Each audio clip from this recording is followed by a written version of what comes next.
The room wasn't loud. That was the first thing that felt wrong. No shouting coaches, no cheering teammates, no dramatic speeches like the movies promised. Just a closed door, a long table, and a silence that felt heavier than any stadium roar. Joe Montana sat in the chair closest to the wall, hands resting calmly on his knees. He didn't fidget, he didn't speak. His face gave nothing away, but his mind was already moving, slow, deliberate, dangerous. Across from him, men in tailored jackets exchanged looks they thought he didn't notice. Hollywood had a way of doing that, deciding things quietly, ending stories before the audience realized the final act had begun. Someone cleared his throat. "We need to talk about the future." Joe didn't respond. He had heard that sentence before, in different rooms, different cities, different years. It always meant the same thing. The future didn't include you. A folder slid across the table, stopping inches from his hands. He didn't open it. He already knew what was inside. Numbers, projections, age, risk. The language of people who never stepped onto the field but believed they understood the game better than the ones who did. "You've had an incredible run," another voice added. Softer, almost kind. "But Hollywood is changing." There it was. Hollywood, not just a place, a machine, a spotlight that loved you until it didn't. Joe lifted his eyes, meeting theirs for the first time. He saw certainty, relief, decision. They had already moved on. The silence stretched again, uncomfortable now. Someone shifted in their seat. "Are you saying I'm done?" Joe asked. His voice was steady. No anger, no fear, just clarity. No one answered right away. That was the answer. Years earlier, Joe Montana had been the safe bet, the golden arm, the calm under pressure, the man you trusted when everything was falling apart. He was the story Hollywood loved to tell. Talent meets destiny, success follows. But Hollywood hated one thing more than failure: aging heroes. They didn't like waiting. They didn't like patience. They liked the next face, the next name, the next storyline they could sell before the ink dried. Outside that room, reporters speculated, fans debated, analysts spoke confidently about decline and replacement. None of them knew what was happening behind that closed door. None of them saw Joe Montana listening as his ending was quietly drafted. "You've given us everything," the first man said, trying again. "But we need to prepare for what comes next." Joe nodded slowly, not because he agreed, because he understood something they didn't. This wasn't about football. This was about control. Hollywood wanted neat endings, predictable arcs, clean transitions. Joe Montana had never played that way. He stood up, smoothing the front of his jacket. The movement caught them off guard. Meetings didn't usually end like this. "Thank you for your honesty," he said. That was all. No argument, no plea, no promise. He walked to the door, his steps unhurried, his back straight. As his hand reached the handle, one of them spoke again, almost as an afterthought. "If you choose to continue, it won't be easy." Joe paused. He turned just enough for them to see his face. "I've never needed easy." Then he left. The hallway outside felt colder, brighter, real. Joe walked past, framed photos on the wall, old victories, smiling faces, moments frozen in time. Hollywood loved moments. It hated journeys. He didn't stop to look, because something inside him had already shifted. That night, alone in his car, the city lights blurring past the windshield, Joe didn't turn on the radio. He didn't call anyone. He sat in silence, replaying the meeting, not with bitterness, but with focus. They thought the story was over. They thought the ending had already been written. But Joe Montana knew something Hollywood never understood. Pressure doesn't break legends. It reveals them. And somewhere ahead, on a field, under lights, with everything on the line, there was going to be a moment, a single moment, where silence would turn into shock, and Hollywood would realize it had spoken too soon. The next morning, the sun rose over Los Angeles like it always did, bright, careless, indifferent. Joe Montana was already awake, not because he couldn't sleep, because he didn't want to. Sleep was what you did when your mind was at peace, and Joe's mind wasn't searching for peace anymore. It was sharpening itself, quietly, like a blade dragged across stone. He drove without destination at first. The city slid by in clean lines and billboards, palm trees and polished storefronts, Hollywood's version of reality. Everything looked effortless. Everything looked confident. Joe knew better. Effort lived in places people didn't film. He turned off the main road and ended up in a place most fans would never imagine him being. An old training facility tucked behind a soundstage lot. No giant signage, no luxury entrance.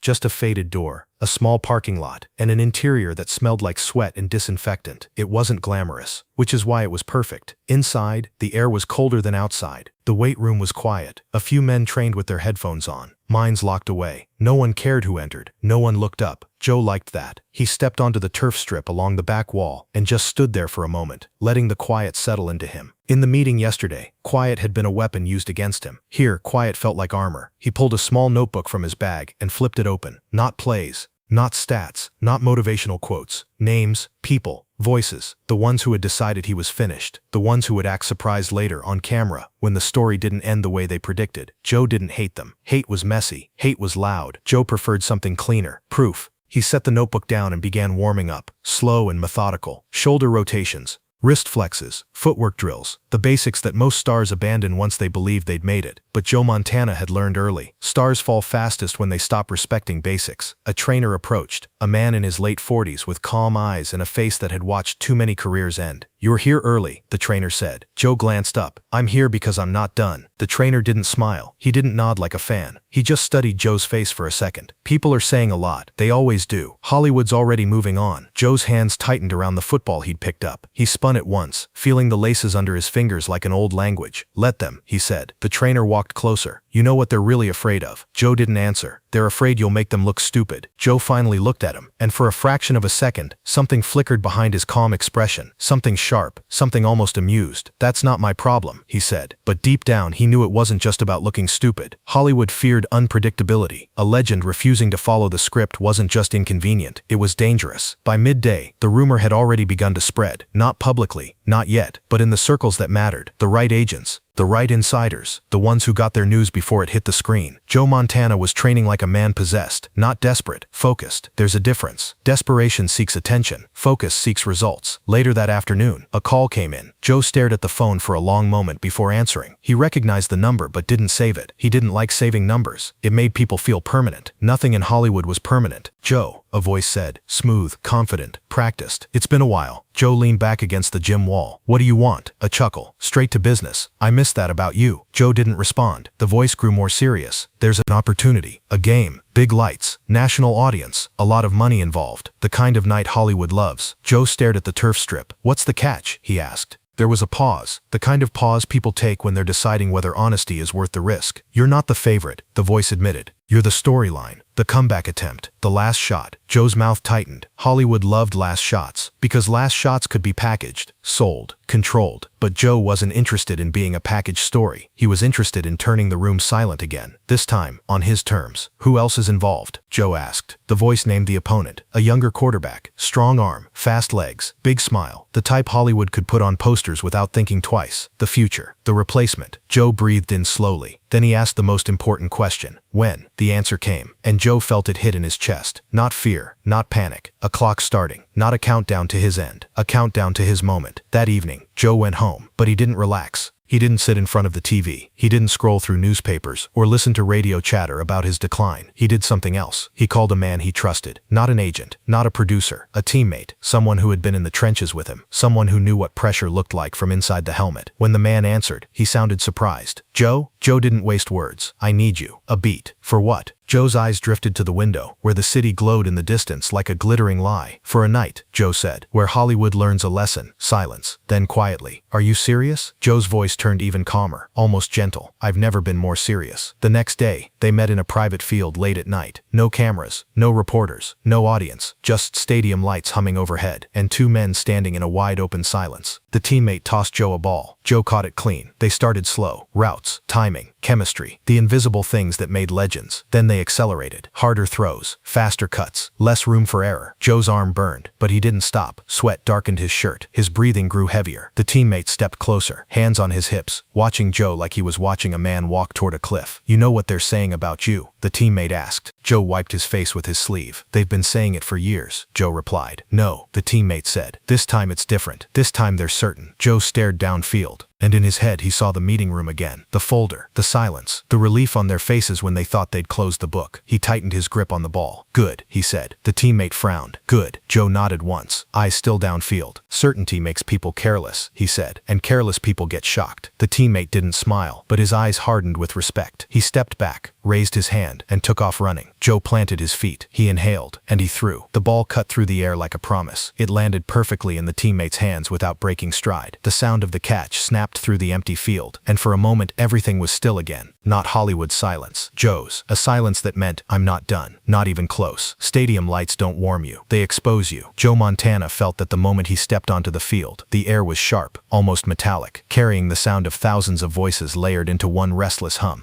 Cameras glided along the sidelines like predators. Somewhere above, in glassed-in suites, Hollywood watched comfortably, confident it already knew how this night would end. Joe didn't look up. He adjusted his gloves, rolled his shoulders once. Calm, precise. Across the field stood the future, younger, faster, surrounded by analysts who had already crowned him in their minds. The narrative was clean. The old legend makes one last appearance, then steps aside gracefully. Hollywood loved graceful exits. Joe had never been interested in grace. The opening drive wasn't spectacular. Short gains, safe throws. Exactly what everyone expected from a quarterback they believed had lost his edge. Commentators leaned into it immediately. He's playing it safe. He doesn't want to make mistakes. You can feel the hesitation. Joe heard none of it. Inside the helmet, the world narrowed. Distance, timing, breath. He remembered the meeting room, the folder, the silence. Second quarter. Pressure built. The defense closed faster now, testing him, daring him to panic. A hit landed late, hard enough to echo through the stadium. Joe rose slowly, dusting turf pellets from his jersey. On the sideline, a coach leaned in. You okay? Joe nodded once. More than okay, because something was changing. Hollywood could sense it too, that subtle discomfort when a story doesn't follow its outline. The crowd grew quieter between plays, waiting for confirmation, waiting for the mistake that would justify everything they'd already decided. It didn't come. Instead, Joe adjusted. A quicker release, a sharper read, a throw threaded through a window that shouldn't have existed. First down, then another. The commentators hesitated now. That was vintage. Vintage was a polite word for something far more dangerous. Momentum. By halftime, the game was tighter than anyone had predicted. In the locker room, Joe sat alone for a moment while voices buzzed around him. Strategy, adjustments, urgency. He stayed still. Pressure had always been loud to others. To Joe, it was familiar. When they returned to the field, Hollywood leaned forward without realizing it. Third quarter. The younger quarterback made his move. Long drive, bold throws, a touchdown that reignited the noise. The cameras cut to Joe's face, searching for cracks. They found none. Down by 4. Time slipping. This was where legends were supposed to fade. Joe jogged onto the field, eyes forward. First play, short completion. Second play, scramble, just enough. Third play, incomplete. Boos rippled, impatient. Fourth and inches. The coach looked at him, a question without words. Joe didn't hesitate. He stayed. The snap came low. Joe secured it, leaned forward, absorbed contact, and fell across the line. The stadium roared. Not celebration, but surprise. Hollywood didn't like surprises. The drive continued. The defense tightened. Seconds bled away. Then it happened. A look. Joe saw something shift. Just a fraction. In the defensive alignment. A safety cheating inward. A corner hesitating. He smiled. Not outwardly. Inside. This was the moment that never showed up on stat sheets. The moment that separated players from stories. Joe called the audible. The receiver nodded once. Trust. Years distilled into a glance. The snap. The pocket collapsed faster than expected. A hand brushed Joe's shoulder. Noise surged. He didn't flinch. He stepped forward and released the ball with a motion so smooth it looked effortless. The pass arced over hands, over doubt, over every quiet decision made in closed rooms. For a heartbeat, the stadium forgot how to breathe. Then the catch. Clean. In stride. Touchdown. The sound wasn't a roar at first. It was shock. Then everything exploded. Joe jogged toward the sideline. As teammates crashed into him, cameras scrambled to catch up. Commentators stumbled over their words. That was, I don't. How did he? Hollywood hated scrambling. The younger quarterback got one last chance. He moved fast, desperate now, forcing throws. On third down, the ball sailed just a little too high. Incomplete. Fourth down. The throw came again. Intercepted. Game over. Joe stood near midfield as confetti drifted down, slow and theatrical. He looked around, not for validation, not for applause, but for something else. Understanding. In the suites above, faces were frozen. The same men who had spoken softly about futures and transitions now clapped awkwardly, too late to pretend they hadn't already closed the book. Joe Montana walked off the field without celebration, without drama, just quiet certainty. Hollywood would rewrite the story tomorrow. They always did. They'd say they believed all along, that this was destiny, that it made sense in hindsight. Joe didn't care. He had learned something long ago, something Hollywood never truly understood. Legends aren't finished when others decide. They're finished when they stop answering pressure with proof. And tonight, Hollywood learned that Joe Montana was never the ending. He was the shock, the kind that echoes long after the lights go out.